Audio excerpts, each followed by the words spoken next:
comme exemple bavure yoo xamante ni dañuy rester impuni encore une fois di jàll Sénégal bi yëpp parce que ndaw moom bu ñàkkee bakkan surtout dans ces conditions dafa nekk loo xamante ne lu vraiment lu évitable la lu ñu waroon mën a éviter. Alors ba tey rek ci manifestation yooyu mi ngi mel ni aussi ici à Dakar gis nañ fi ay xale yoo xamante ni ñi ngi ci buntu préfecture Pikine xaw ma bu ma juumul. En tout tribunal cas Pikine. oui voilà di manifester parce que tout simplement dañ jàpp seen ay moroom élèves ñoo xamante ni nee nañ dañ nekk ci classe d'examen ki yooyu enseignants yi aussi ñi ngi ci seen mouvement d'humeur parce que tout simplement dañ jàpp seen moroom enseignants yoo xamante ni voilà ci manifestation yi fi amoon ci début week-end bi passé la est-ce que tey état du Sénégal mënul woon apaiser quand même vraiment bàyyi ñi nga xamante ni voilà bu nekkee manifestation kese nañ leen jàppee sàcc ñu jëluñu àlal jàmm ñu bàyyi leen bu ñu leen di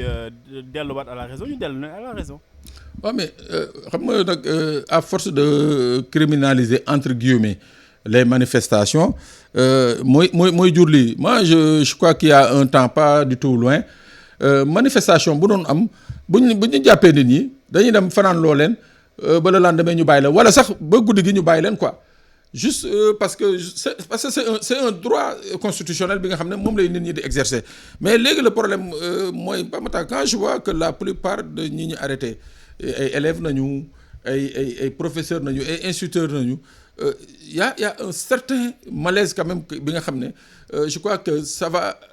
ça dimbalewul état bi parce que tey jii boo jëlee élèves yi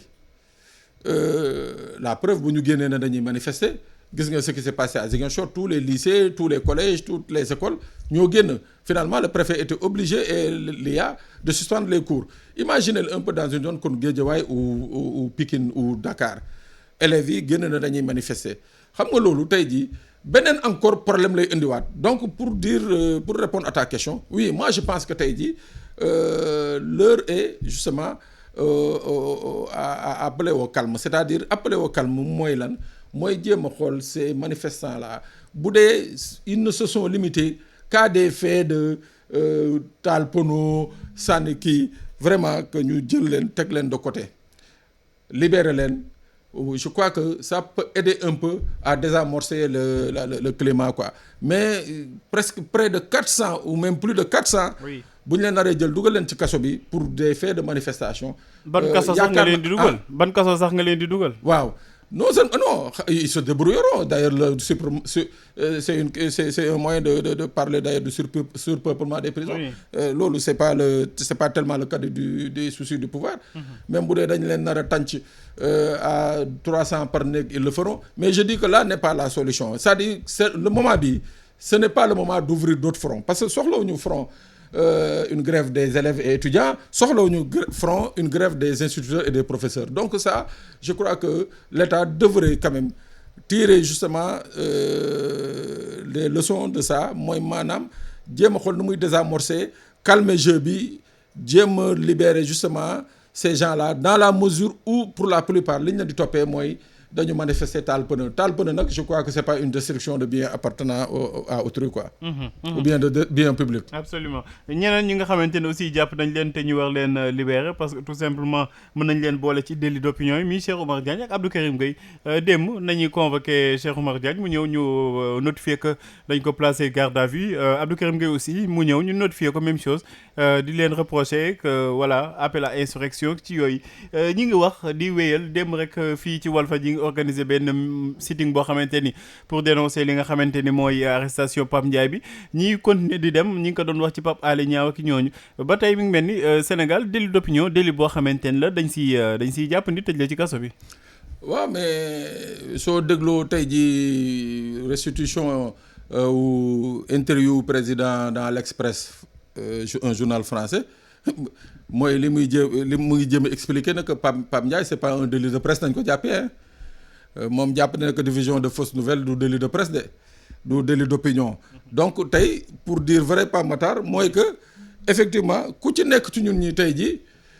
il suffit que ñi disséquer sa benn propos wala sa benn phrase rek mun nañ ci génnee lañ lay téye comme jàpp nañ ni que diffusion léegi de fausses nouvelles nekkatul délit d'opinion man xaw ma ban délit la après le président nous dira c'est quel délit mais en tout cas une chose est sûre surtout pour parler des cas de Cheikh Oumar Diagne et Karim Xurum Xax Cheikh Oumar, j'ai suivi son propos. C'est-à-dire, vraiment, je me dis, on a atteint quand même le bas. Dans les propos, même si les propos sont violents, dafa ne man comment on a ray ma ray la. Mais des gens ont dit ici au Sénégal, on va marcher sur vos cadavres. Des gens ont dit, Ousmane Sonko, dañ ko war a fekk këram rey ko. Des gens ont dit, ku bëgg a jàppale président Macky Sall da nga war a substituer wu nekk nervi pour attaquer jëkkër Ousmane Sonko. Mais c'est-à-dire ces propos-là on les trouve moins offensants que quelqu'un qui dit man ku ma nar a rey ma rey la. C'est-à-dire moi maintenant je ne sais pas, on parle de droit ou bien on parle de ressenti. Man daal comprendre tout ce qui se passe dans ce pays, mais je dis une chose, Pape Matar, c'est inquiétant et il faut que nag ñu bañ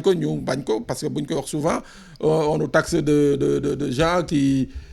tirent sur la justice, mais il faut que quand même cette justice là également joue son rôle. Mooy que nag des deux côtés, quand les gens sont là à menacer ouvertement des citoyens